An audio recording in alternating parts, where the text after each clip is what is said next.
Bismillahirrahmanirrahim. Assalamualaikum warahmatullahi wabarakatuh. Saudaraku pemirsa channel terpilih MTA TV dimanapun Anda berada.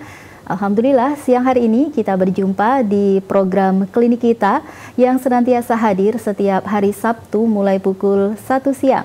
Dan kali ini bersama saya Ida Aisyah, kita akan berbincang tentang kesehatan jiwa hingga pukul 2 siang nanti. Dan saat ini telah bergabung narasumber yang membersamai kita di program kali ini. Beliau adalah Ibu Dr. Sri Wahyuni, SPKJ M Biomed. Kita langsung sapa beliau. Assalamualaikum warahmatullahi wabarakatuh, Ibu. Waalaikumsalam warahmatullahi wabarakatuh, Mbak Ida. Oke, apa kabarnya ini, Dr. Yuni? Alhamdulillah sehat walafiat. Alhamdulillah sehat. Ya, saat ini posisi di kediaman di Boyolali. Iya, betul Mbak Ida. Baik, alhamdulillah. Seluruh anggota keluarga juga sehat, ya? Alhamdulillah ya. Ini kan jam-jam istirahat ya. Jam-jam istirahat. Jam-jam pada ngantuk. Nah ya, semoga dengan kehadiran Dr. Yuni ini jadi pada nggak ngantuk ya, karena tema yang akan dibahas untuk siang hari ini cukup menarik ya, karena tentang stres begitu ya. Di masa sekarang ini ya, di tengah kehidupan banyak sekali permasalahan yang datang, atau bahkan itu tidak hanya dari orang dewasa, bahkan anak-anak pun ini juga banyak juga begitu ya yang mungkin mengalami tekanan-tekanan sehingga nanti punya banyak efek begitu. Nah, sesuai tema kali ini Dr. Yuni mengenal lebih jauh stres dan cara mengatasinya. Nanti kita akan memperbincangkan itu, dan tentu saja kita juga akan mengundang pemirsa yang ingin bergabung. Nanti silahkan di 02716793000, SMS dan juga WhatsApp di 08112553000. Baik, Dr. Yuni, ini tentang stres itu sendiri. Sebetulnya stres itu apa? Kemudian seseorang yang bisa dikatakan dia itu mengalami stres itu apakah bisa dilihat secara kasat mata seperti itu? Baik, terima kasih. Sebelumnya saya ingin menyapa juga kepada pemirsa TV dimanapun Anda berada, TV MTA ya. Mungkin dan yang kita ada juga di disimak Indonesia. Di Radio Persada FM. Oke ya. Mudah-mudahan semua pemirsa dalam kondisi sehat ya, tentu sehat baik jiwa dan raga, fisik dan psikologis ya. Karena sebenarnya sehat yang sebenarnya itu bukan hanya sehat fisik, tapi ada 4 domain ya. Fisik, psikologis, sosial, dan spiritual. Nah, itu yang disebut sehat yang sesungguhnya. Kita sehat fisik, tetapi kalau psikologis kita terganggu, itu tidak dinamakan sehat. Begitu ya Mbak Ida ya? Iya. Makanya sebenarnya membicarakan masalah kesehatan jiwa itu sebenarnya sangat menarik menurut saya, karena akan mengena pada diri kita masing-masing ya. Setiap hari kehidupan kita, emosi kita, perasaan kita, seperti itu ya. Oke. Mengenai topik pada siang hari ini memang tentang mengenal apa itu stres dan bagaimana cara mengatasinya. Tentu kita harus tahu dulu apa sih stres itu gitu ya. Saya akan berusaha menjelaskan dengan bahasa awam yang mudah diterima gitu ya. Jadi sebenarnya stres itu apa ya? Di masyarakat namanya stres itu biasanya dikonotasikan negatif ya. Jadi sebenarnya stres itu adalah reaksi seseorang baik secara fisik maupun secara psikologis apabila ada perubahan lingkungan yang mengharuskan seseorang itu menyesuaikan diri. Jadi nek coro bahasa Jawa itu stres itu bagaimana sih kita kalau menghadapi masalah gitu ya. Masalah itu disebut stresor. Nah, bagaimana kita menanggapinya itu reaksi yang timbul itu namanya stres ya. Jadi yang harus kita poinkan, titik poin di sini bahwa kalau ada masalah kita menghadapinya itu namanya stres. Nah, stres ini bagaimana kita menghadapi masalah ini? Kalau kita bisa menghadapinya dengan baik, akan timbul eustress atau normal kembali dan kita akan menjadi lebih baik. lebih dewasa, lebih bijaksana, dan lebih bisa menghadapi kalau nanti ada masalah lagi. Tetapi kalau kita tidak bisa menghadapi masalah, akan jatuh ke dalam namanya distress. Nah, distress inilah yang biasa disebut, wah, stres sih. Nah, itu ya. Itu mungkin konotasinya ke distress. Jadi sudah tidak bisa menghadapi masalah. Nah, distress ini yang nanti wujudnya berupa gangguan jiwa ya. Bisa cemas, bisa depresi, bisa obsesi kompulsi, maupun gangguan jiwa berat lainnya ya. Jadi di sini tergantung daya tahan psikologis kita ya. Kalau kita mempunyai daya tahan psikologis yang bagus, ada masalah kita bisa menghadapi, menyelesaikan, selesai. Tetapi ketika masalah itu banyak bertubi-tubi jangka panjang, kita nggak bisa menyelesaikannya, akan jatuh ke dalam distress atau gangguan jiwa tadi. Gangguan jiwa itu juga ada yang ringan, sedang, berat ya. Jadi ini kayak ada alurnya gitu ya. Tidak ujuk-ujuk orang itu gangguan jiwa gitu kan enggak. Jadi ada masalah yang mungkin ringan terselesaikan, kemudian ada masalah lebih berat, kemudian bertubi-tubi masalah ya beruntun terus sehingga numpuk, kita nggak bisa menyelesaikan, artinya terus di gangguan jiwa. Mulai dari yang ringan, sedang, berat ya. Ringan mungkin cemas ringan gitu ya, atau depresi ringan gitu ya. Tapi ketika masalah depresi ini tidak tertangani, akan jatuh ke dalam depresi sedang, berat, akhirnya jadi psikotik atau skizofrenia atau gangguan yang sangat berat. Nah, ketika gangguan jiwa ini sudah berat, itu akan lebih sulit dan mungkin tidak bisa untuk kembali seperti semula yang awal gitu ya. Tapi kalau masih ringan, itu kan mudah ditangani ya, bisa kembali pulih. Sedang mungkin bisa juga dengan pengobatan ya. Jadi itu memang ada tingkatannya, ada alurnya seperti itu. Nah, begitu Mbak Ida ya. Jadi saya tekankan di sini bahwa masalah gangguan jiwa itu sebenarnya banyak sekali. Ketika kita menghadapi masalah ringan, kita misalnya gangguan jiwa ringan, segeralah konsultasi ya, segeralah datang ke ahlinya. Karena kalau enggak dibiarkan terus-menerus akan jauh lebih sulit menangannya. Seperti itu Mbak Ida. Baik, dokter, kemudian bagaimana seseorang bisa mengetahui bahwa dirinya memang harus membutuhkan pertolongan ke ahlinya begitu, karena terkadang dia tidak menyadari apakah dia itu stres atau tidak begitu dokter. Ya betul. Jadi kembali lagi ke derajatnya ya. Kalau ringan biasanya dengan konseling, misalnya kita curhat gitu ya, curhat ke teman atau mungkin ke guru ngaji atau mungkin ke ustadz, mungkin selesai. Itu kalau ringan ya. Tandanya seperti itu ya. Mungkin dengan kita cerita, apalagi mungkin ibu-ibu sering tuh istilah curhat-curhat gitu ya, selesai, udah berarti itu udah selesai, itu mungkin termasuk ringan. Kalau sudah sedang itu udah timbul gejala-gejala yang lain gitu ya, mungkin bisa saya sampaikan aja tanda-tandanya gitu ya, kapan sih seseorang perlu datang ke psikiater atau psikolog gitu ya. Jadi sebenarnya gini Mbak Ida, saya ingin menyampaikan bahwa stres ini kan sesuatu yang sangat basic, yang sangat derajat yang paling ringan ya. Stres itu mungkin bisa diatasi sendiri kalau baru ringan ya. Bagaimana cara mengatasinya ya, bisa dengan curhat ya, bisa dengan rekreasi, bisa dengan tidur, bisa juga problem solving ya. Kalau stresnya berat nggak bisa tidur. Oh begitu ya? Iya, kalau stresnya berat tidak bisa tidur ya. Kalau masih bisa tidur mungkin masih ringan berarti ya itu ya. Karena dampak dari stres itu meliputi seluruh tubuh ya. Mulai dari semua sistem kekebalan tubuh ya. Jadi orang yang mengalami distres akan mudah sakit, imunitas menurun. Kemudian bisa tekanan darah meningkat, kemudian bisa gula darah meningkat ya, keseimbangan hormonal terganggu, misalnya mennya jadi nggak gitu ya, atau mennya jadi lama gitu ya, terus kemudian seksualnya juga menurun ya, kemudian deg-degan, jantungnya berdetak centang gitu ya, artinya deg-degan terus, nggak bisa tidur, sering diare, kemudian sesak napas ya. Kadang kalau ada juga yang GERD ya paling banyak ya sistem pencernaannya, jadi kalau stres, banyak pikiran, nggak bisa tertangani, akhirnya lambungnya kambuh. Nah, seperti itu ya. Bisa juga BAK yang sering seperti itu. Jadi itu tanda-tanda awal ya, tanda-tanda awal. Ketika itu berlangsung lama ya, mungkin seminggu kok enggak sembuh ya sudah, berarti kita ke dokter. Kadang-kadang yang muncul pertama kali ketika seseorang mengalami gangguan jiwa itu adalah somatiknya, Mbak Ida. Jadi keluhan fisiknya dulu yang muncul gitu ya.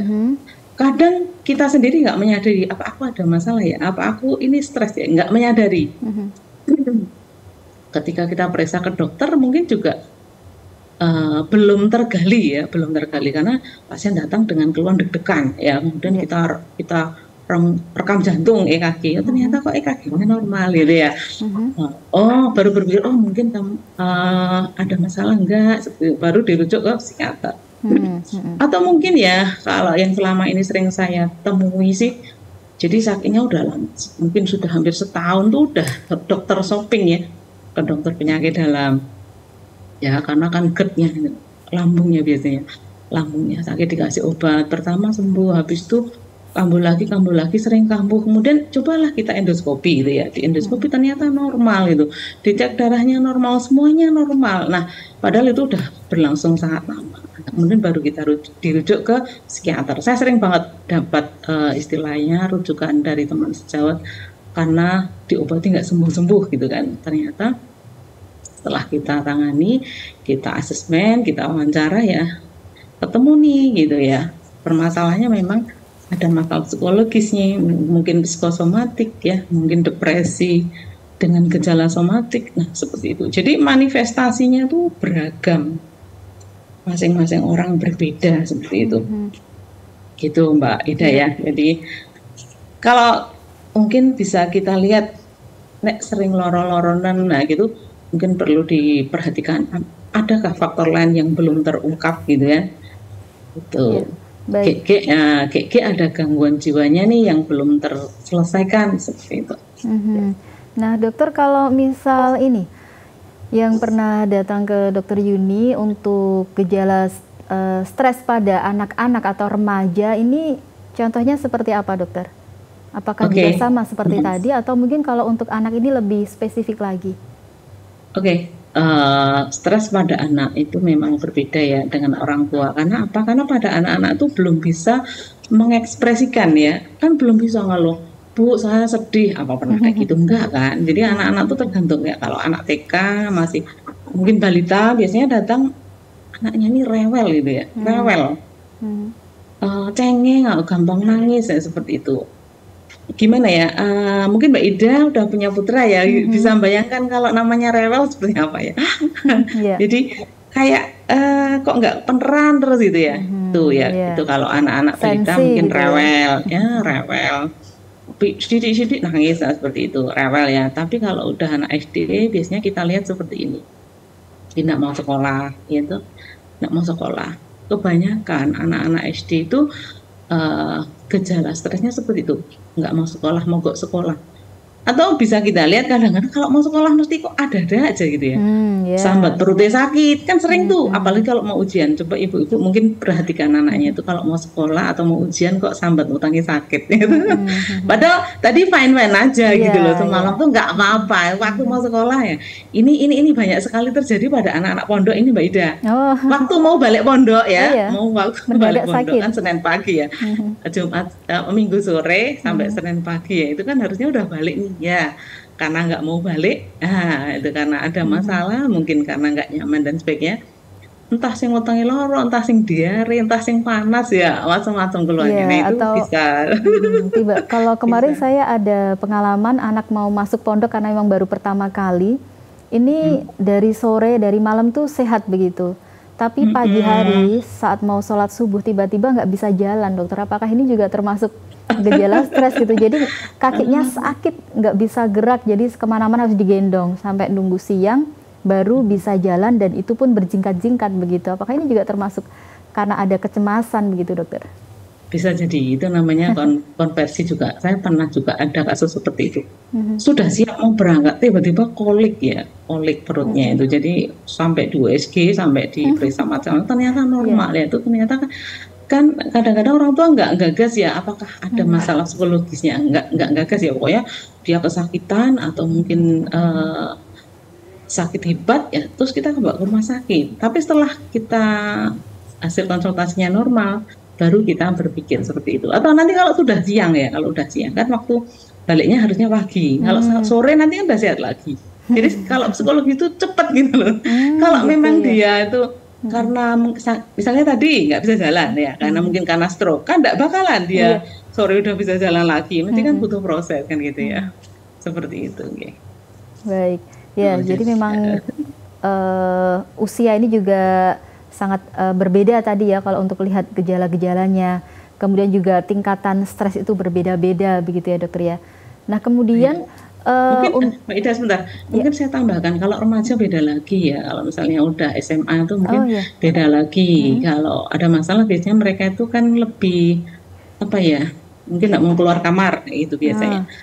Keluar kamar, hanya di dalam kamar sendiri, yaitu biasanya ceria, kok tiba-tiba kok jadi anak menengan gitu ya, seperti itu, menjaga jarak. Biasanya sering gojek, kok tiba-tiba diam gitu. Jadi jangan langsung kita, oh anakku belajar di kamar, jangan seperti itu ya. Kita lihat dulu apakah belajar, apakah di dalam kamar menangis, atau apa yang dilakukan dalam kamar itu. Seperti itu ya, kita harus banyak ngecek ya. Baik. Nah kemudian dokter, apakah ada apa ya, mungkin tingkat stres ini tadi, apakah juga tergantung dengan orangnya begitu? Kadang kan ada kepribadian yang dia memang terbuka, gampang curhat ke orang lain, tapi ada juga kepribadian tertutup, minder seperti itu. Ini apakah juga nanti akan berbeda-beda tingkat stresnya? Ya betul. Jadi itu merupakan faktor internal ya untuk kepribadian seseorang. Secara garis besar memang ada dua kepribadian ya, namanya ekstrovert sama introvert ya. Orang introvert itu resiko untuk terjadi gangguan jiwa memang lebih besar daripada ekstrovert ya. Introvert itu kan apa-apa seperti pendem ya. Ada masalah diendem dewi, ada masalah diendem dewi. Tapi kalau ekstrovert itu kan lebih terbuka ya, lebih terbuka. Apa-apa disampaikan. Jadi istilahnya itu nggak ada beban gitu loh hidup tuh. Jadi luar dalam tuh sama gitu. Nah itu kalau orang introvert kan lebih menang, ngalah, diam, dipendam, akhirnya jadi meletus kan seperti itu ya. Seperti itu. Jadi memang untuk ekstrovert itu introvert lebih rentan terkena gangguan jiwa seperti itu ya. Nah terbentuknya itu kan banyak banget sekali ya faktornya ya, lingkungan, keluarga, pola asuh ya. Mulai dari kecil sampai dewasa itu kan akan membentuk kepribadian anak tersebut gitu Mbak Ida ya. Iya, baik. Ya, baik dokter. Kemudian jika seseorang sudah menyadari begitu ya bahwa dirinya ini mengalami stres, kemudian apa ini langkah yang mungkin secara mandiri bisa dilakukan sebelum mungkin meminta bantuan kepada yang lain? Oke. Sebenarnya saya ada cara ya Mbak untuk asesmen diri sendiri atau untuk menilai kesehatan diri sendiri itu kan penting ya. Karena kan zaman IT ya, sebenarnya di HP itu ada ya Mbak untuk menilai kesehatan jiwa itu. Sebentar, namanya apa ya? Aplikasi ya ini Ibu? Aplikasi, ya betul, aplikasi. Jadi kita bisa download di Google Store, Sehatpedia namanya ya. Jadi Sehatpedia itu di-download, diisi, kemudian di situ tuh nanti ada misalnya apa sih, mau konsultasi bisa ya, mau apa namanya, kelihatan nggak ya kalau di sini? Sehatpedia kelihatan ya. Nah di sini ada nih, mau apa, mau chat dokter bisa, mau screening bisa ya. Jadi nanti di situ bisa kita lihat nih sebenarnya kita posisinya seperti apa gitu kan. Di situ juga ada konseling online juga ya. Sekarang banyak sih untuk konseling online. Nanti kalau lihat hasilnya apa nanti malah nggak jadi tambah stres dokter? Kan mau menilai diri sendiri tapi udah khawatir dulu, aduh jangan-jangan saya stres nih gitu. Ya nggak apa-apa, justru itu yang harus kita kita sadari ya, bahwa kita tuh sebenarnya harus tahu diri kita sendiri ya. Kita Kalau masih ringan tuh kan malah gampang penanganannya. Nanti daripada kalau udah berat ya kan susah untuk penanganannya. Gitu ya. Jadi rata-rata seperti ini sih. Jadi untuk gangguan jiwa itu di mata masyarakat kan satu masih banyak tantangan. Kenapa? Satu ada stigma negatif masih ada nih Mbak Ida. Apa? Orang kalau disuruh ke psikiater tuh pasti malu ya. Pertama malu ya tanya ya. Malu, masa aku diarahi gitu ya. gila ya, aku nggak gila sih gitu ya. Padahal nggak harus sampai gila ya. Justru masih ringan tuh malah lebih cepat. Misalnya kalau orang insomnia nggak bisa tidur ya, seminggu nggak bisa tidur, ya kalau mau periksa malu lah, gimana ya? Kalau nggak bisa tidur lama-lama kan imunitas menurun, nanti sakitnya macam-macam ya. Kalau sudah gitu nanti timbul halusinasi kan malah bahaya nanti kalau sudah gitu ya. Jadi marilah kita mulai aware terhadap kesehatan jiwa kita sendiri. Mulai dari diri kita ya. Aku sebenarnya sehat nggak sih? Nah gitu ya.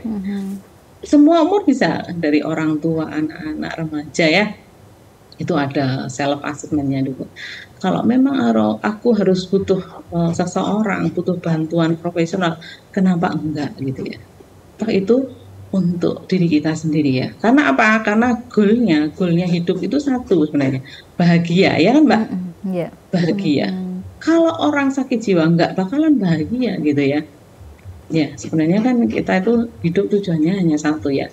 Rabbana atina fid dunya hasanah wa fil akhirati hasanah wa qina adzabannar. Itu udah sangat luar biasa ya. Kita bisa hidup bahagia di dunia dan akhirat. Ya. Dan terhindar dari api neraka ya. Bahagia itu sulit ya untuk digambarkan ya. Sangat luas itu ya. Baik. Seperti itu ya. Kita harus aware ya. Jangan takut. Nanti kalau memang butuh bantuan datang aja nggak apa-apa. Kita kan nggak menakutkan kan psikiater tuh. Justru ramah ya dokter ya. Enak buat curhat gitu. Ya biasanya kan datang kan mesti ya pasien kalau datang ke psikiater kan pertama kan mesti sedih. Kalau nggak nangis bingung kayak gitu ya. Jarang yang guyu-guyu datang ke psikiater. Kecuali guyu-guyu sendiri berlebihan. Berarti sudah ada perubahan itu. Baik dokter, nanti dilanjutkan di sesi yang kedua. Kita akan jeda dulu sejenak. Dan pemirsa tetap bersama kami di program klinik kita. Kami akan segera kembali setelah beberapa informasi berikut ini.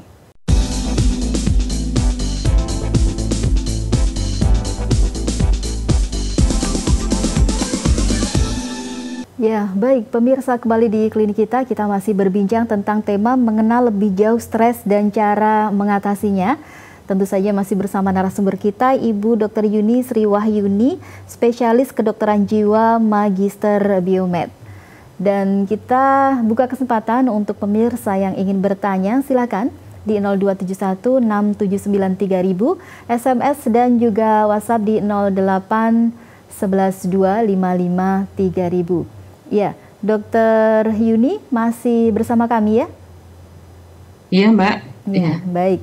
Ya, dokter, kalau tadi sudah kita perbincangkan ya beberapa hal begitu ya tentang bagaimana tandanya seorang ini stres, kemudian pada orang dewasa seperti apa, pada anak-anak remaja begitu.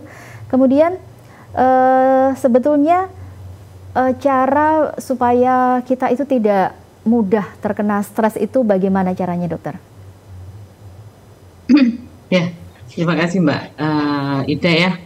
Jadi kita kembali kepada agama ya. Jadi kita sebagai orang ngaji tentu agama itu menjadi senjata utama kita dalam menghadapi masalah ya.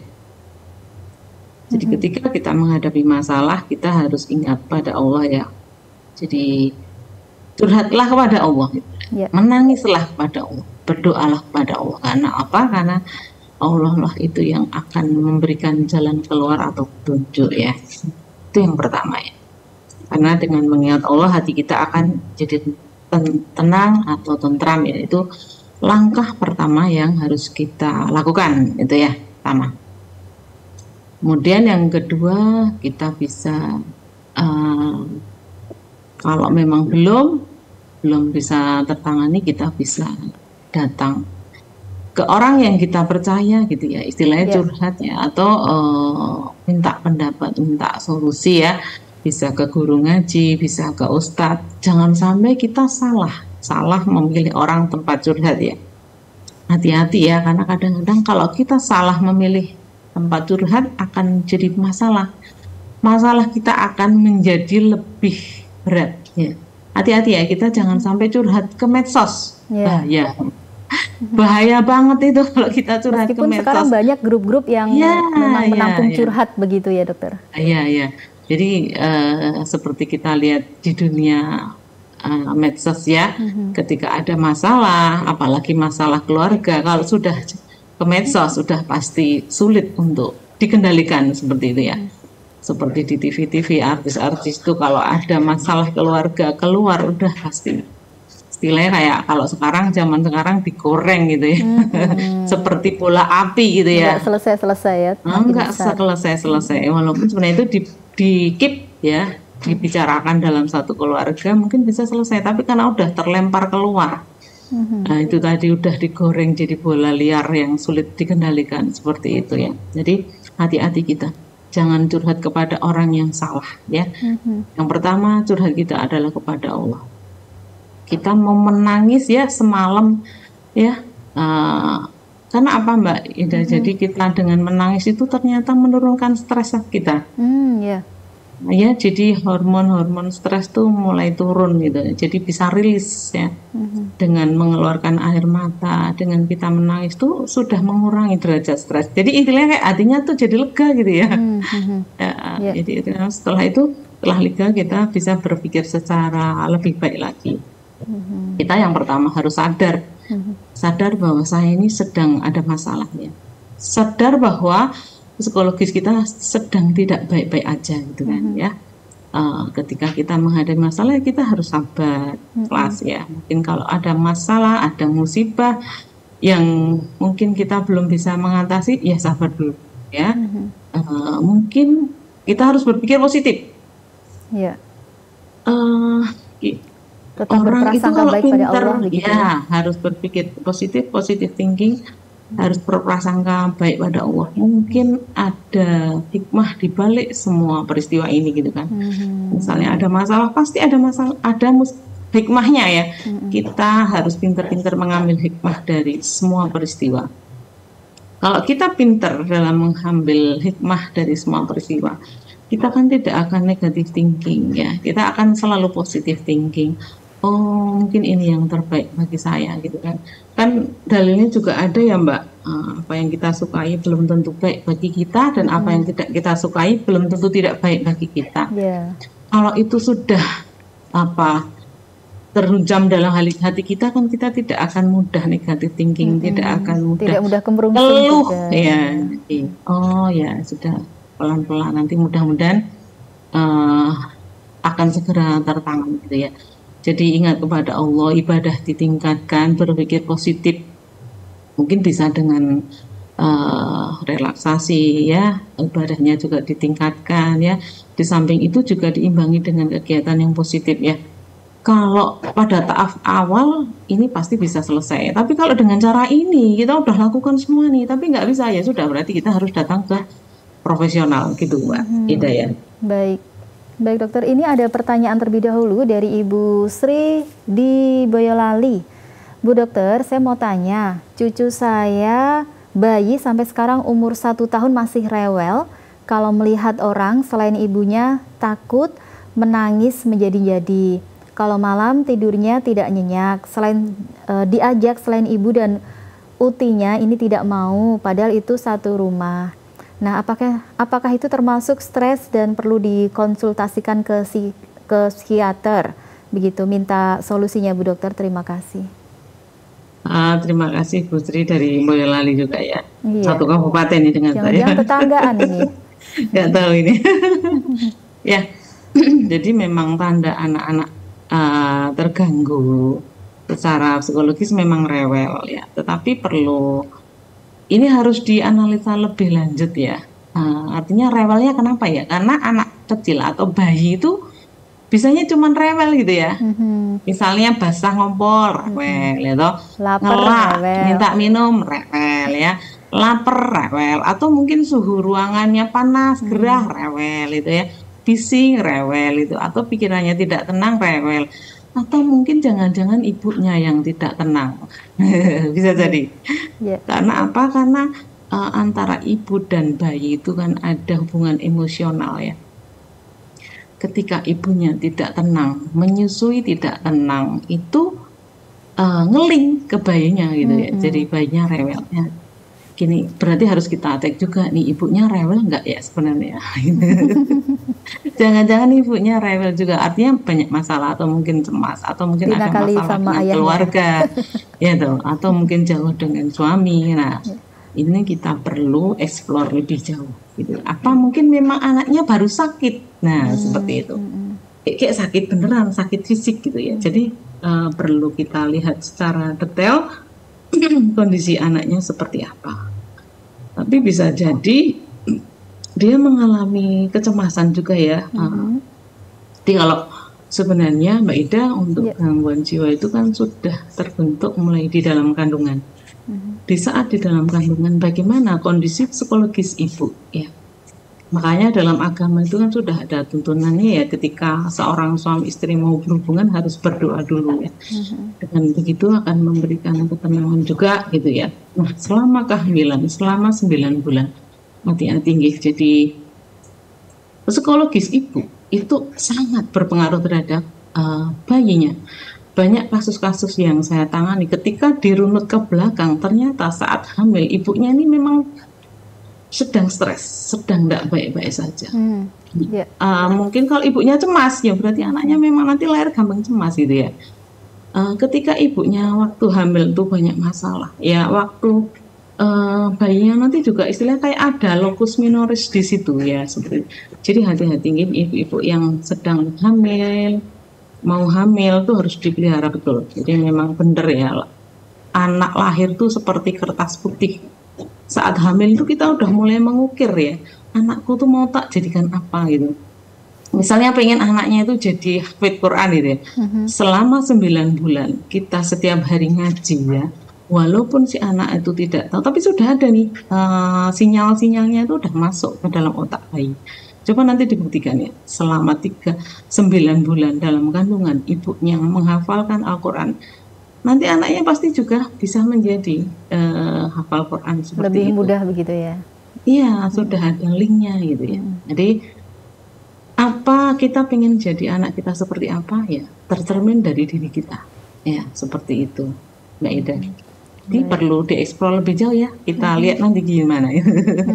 Baik, ya dengan jawaban untuk Ibu Sri yang ada di Boyolali, jadi memang ada banyak kemungkinan juga kalau untuk anak-anak, apalagi ini baru 1 tahun ya, masih bayi begitu. Ya kemudian dokter, kalau seseorang ya dia memang sudah masuk kategori stres begitu, bagaimana cara mengatasinya? Ini yang jadi pertanyaan besarnya. Sebenarnya secara garis besar sudah tak sampaikan ya, bahwa tadi mungkin secara spesifik Mbak Ida, stresnya seperti apa, karena stres itu kan bisa menjadi distres, bisa menjadi eustress ya. Distres misalnya depresi ya, cemas, gangguan jiwa lainnya, seperti apa misalnya, kasusnya seperti apa gitu misalnya. Ya. Tergantung kalau kasusnya gitu misalnya maksudnya. Mungkin ini kan gejalanya ada yang sampai ini ya, ada jantung berdebar-debar, ada sakit kepala seperti itu. Jadi sudah apa ya, mempengaruhi fisik begitu. Oh ya, sudah fisik ya. Yang pertama yaitu tadi ya, kita seperti yang saya sampaikan tadi ya, kita bisa curhat, bisa relaksasi, bisa berdoa, kita ungkapkan semua unek-unek kita biar agak bereda ya. Tapi dalam kehidupan sehari-hari mungkin kalau pas kita lagi stres ya, pas ada pekerjaan tiba-tiba kita deg-degan gitu ya, nah itu ada namanya relaksasi ya, relaksasi pernapasan ya, itu sangat mudah sekali dilakukan ya. Jadi pada saat kita stres, kita duduk aja diam, rileks, santai gitu, pejamkan mata, ambilkan napas dalam gitu ya. Ambil napas dalam seperti ini, kemudian tahan sebentar, kemudian kita lepaskan pelan-pelan lewat mulut, seperti itu, sampai kita rilis ya, deg-degannya mereda. Itu sangat efektif dan sederhana dan cepat biasanya. Jadi pada saat ada gejala itu muncul dan kadang-kadang tiba-tiba pada orang cemas misalnya atau panic attack gitu ya, tahu-tahu dia deg-degan, keringat dingin, mau pingsan rasanya itu, kalau langsung menyadari oh itu baru stres nih, coba latihan pernapasan. Atau mungkin bisa ambil wudhu, sholat ya, seperti itu, berdoa pada Allah, itu juga suatu langkah yang sangat mujarab ya, bisa dipraktekkan. Itu yang langsung bisa dipraktekkan. Kalau yang lain-lain misalnya konsul kan butuh waktu, butuh janjian ya, seperti itu. Jadi langsung bisa dilakukan seperti itu aja. Baik, terkadang ini ya dokter ya, orang kemudian menyalurkan stresnya ini ke hal-hal yang negatif begitu ya. Ada yang kemudian mengurung diri di kamar, ada mungkin yang mungkin mabuk-mabukan dan lain sebagainya. Nah, yang seperti ini supaya kita tidak terjerumus seperti itu, mungkin bagaimana selain dari usaha diri kita sendiri, kemudian dari keluarga, seperti apa ini yang harus diperhatikan, dokter? Oke, Mbak Ida. Jadi memang kita harus hati-hati ya dalam menghadapi masalah itu, pelampiasan atau kita dalam mengambil jalan cara mengatasinya itu ya, jangan sampai kita keliru ya. Ada beberapa contoh ya yang tidak boleh kita lakukan saat kita menghadapi stres. Istilahnya pelampiasannya ya, kalau zaman sekarang paling mudah pelampiasan itu ke HP, main HP. Gitu. Bener. Main HP ya, jadi apalagi waktu pandemi itu ya, sekolah HP ya, karena stres ya nyekelnya HP terus sampai nggak berhenti, akhirnya jadi kecanduan. Nah, kalau sudah kecanduan tuh malah bahaya ya. Seperti itu hal yang tidak boleh dilakukan ya, kecanduan HP atau kemudian larinya ke rokok. Juga ya, kalau pas stres rokoknya tambah kenceng. Biasanya sehari satu butir, sehari satu pak. Nah, seperti itu. Makanya kan sebenarnya kan rokok dilarang juga ya, kalau di sini ya. Terus kemudian ada juga yang kopi ya, gitu ya. Ada juga yang paling berbahaya adalah ke narkotika nafsa ya, ke obat-obatan terlarang. Itu istilahnya salah jalan. Itu sebenarnya tidak mengatasi masalah, tapi malah menambah masalah kalau sadar ya. Nah, itu peran dari keluarga, peran dari masyarakat, peran dari orang tua sangat penting. Ya, karena keluarga itu orang yang paling dekat dengan kita. Orang tua terutama, bagaimana istilahnya mengontrol, mengawasi anak-anaknya jangan sampai terjerumus pada hal-hal yang negatif. Ya, itu sangat penting ya. Pengawasan, kontrol ya, harus dimanapun anak berada harus ada controlling ya, harus kita cek seperti apa, seperti itu ya. Jangan sampai anak pokoknya yang penting kayak duit ya, kos di sana mbuh, jangan sampai seperti itu ya. Ada komunikasi ya. Komunikasi sangat penting ya, antara orang tua dan anak maupun dengan keluarga. Karena kalau komunikasinya bagus, itu akan meminimalisir masalah gangguan jiwa ya. Artinya kalau anak bisa terbuka kepada orang tua, kan tidak akan lari kemana-mana ya, pasti curhatnya kepada orang tua. Orang tua pasti akan memberikan yang terbaik, kudu gini seperti itu ya. Beda kalau curhat kepada temannya, adalah temennya itu yang nakal ya. Banyak kan kayak gitu, salah pergaulan ya, salah memilih teman ketika ada masalah, rasa dipikir rasa stres, tak kasih ini obat penenang ya, ternyata sabu. Nah, bahaya kan. Nggak tahu, pertama nggak tahu, lama-lama kena itu salah pergaulan, salah memilih teman ya, karena sangat penting sekali lingkungan keluarga membentuk kepribadian kita, kehidupan kita, gitu Mbak Ida. Baik, ya Dokter Yuni, ini tidak terasa kita sudah hampir di penghujung acara untuk klinik kita siang hari ini. Silakan untuk hal-hal yang perlu diperhatikan untuk pemirsa semuanya kaitannya dengan cara mengelola stres ini, dokter? Ya, cara mengelola stres ya semuanya harus kita kembalikan kepada agama ya. Agama kita harus kuat. Kalau agama kita kuat, insya Allah stres itu akan teratasi dengan baik ya. Kita harus banyak berdoa kepada Allah, mendekatkan diri kepada Allah ya. Yang kedua, mencari lingkungan yang baik ya, lingkungan yang bisa menjaga agama kita, menjaga diri kita, menjaga psikologis kita. Tetapi namanya manusia mempunyai keterbatasan ya. Ketika kita memang sudah tidak bisa mengatasi masalah yang kita hadapi, jangan malu, jangan ragu untuk datang ke profesional, datanglah ke psikiater atau psikolog ya. Karena ketika masalah itu masih ringan atau gangguan jiwa itu masih ringan, akan mudah diatasi. Tapi ketika sudah berat, akan sulit banget diatasi, dan itu membutuhkan semua modalitas ya, baik waktu, tenaga, pikiran, dana, dan sebagainya yang tidak mudah untuk diatasi. Sebagai penutup kata, bahwa kita sudah simpulkan bahwa ketika seseorang menghadapi masalah, tubuh akan bereaksi sebagai stres. Ketika kita bisa mengatasi masalah itu, akan membuat kita jauh lebih baik. Tetapi ketika kita tidak bisa mengatasi masalah, kita akan jatuh ke dalam distres atau gangguan jiwa. Nah, itu urut-urutannya. Ketika gangguan jiwa ringan, sedang, berat, ada 3 tingkatan ya. Ketika sudah tidak bisa mengatasi, harus segera konsultasi ke psikiater atau psikolog. Begitu Mbak Ida, terima kasih. Baik, terima kasih sekali Dokter Yuni untuk waktunya, untuk perbincangannya siang hari ini. Semoga bermanfaat untuk kita semua, menjadi masukan juga untuk semuanya ya, supaya tidak memendam begitu saja ketika kita menghadapi masalah ya. Kita harus cari penyelesaiannya begitu ya dokter ya. Baik. Betul Mbak Ida. Baik, Dokter Yuni, selamat melanjutkan aktivitas kembali. Assalamualaikum warahmatullahi wabarakatuh. Waalaikumsalam warahmatullahi wabarakatuh. Ya, baik, saudaraku pemirsa channel terpilih MTA TV dimanapun Anda berada. Sampai di sini perjumpaan kita di program klinik kita untuk kesempatan siang hari ini. Terima kasih untuk kebersamaan Anda. Insya Allah kita berjumpa lagi di lain kesempatan. Saya Ida Aisyah mohon diri. Assalamualaikum warahmatullahi wabarakatuh.